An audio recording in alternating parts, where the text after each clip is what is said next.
আসসালামু আলাইকুম। আপনি দেখতে পাচ্ছেন আমি ইউরিয়া সার জমিতে প্রয়োগ করার জন্য আসছি। আসলে এইখানে ওই যে পিছনে দেখছেন বড় বড় ঘাস, ওইগুলো এখানে ছিল। এগুলো কাটার পরে নতুন করে আবার এগুলো বের হয়েছে। এগুলোর বয়স প্রায় 10 থেকে 15 দিন, 20 দিনও আছে।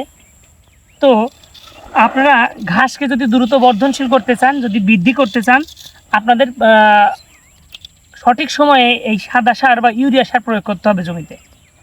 সাধারণত ঘাস কাটার 10 দিন পরে, 8 থেকে 10 দিন পরে এই সারটা দিলে আপনার ঘাসগুলো দ্রুত বৃদ্ধি পাবে।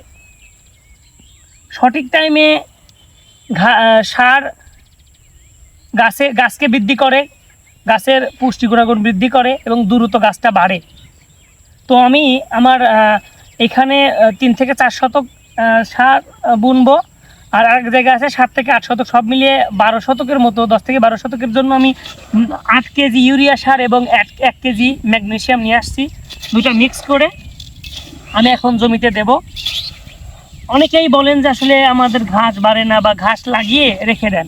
আসলে সঠিক পরিচর্যা দরকার আছে। সঠিক টাইমে সার এবং সেচের ব্যবস্থা করলে ঘাস দ্রুত বাড়ে।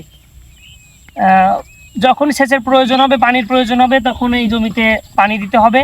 10 দিন যখন বয়স হবে বা যখন আবার 30 দিন বয়স হবে, তখন পরিমিতভাবে যতটুকু প্রয়োজন এই সাদা সার দিতে হবে।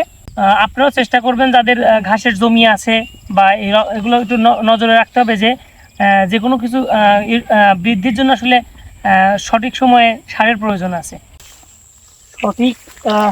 সঠিক দিক নির্দেশনা মেনে আমাদের জমিতে সার প্রয়োগ করতে হবে। আমরা যদি প্রতি শতাংশে 1 কেজি সার, 1 কেজি ইউরিয়া সার দিতে পারি, সেটা সবচেয়ে ভালো হয়।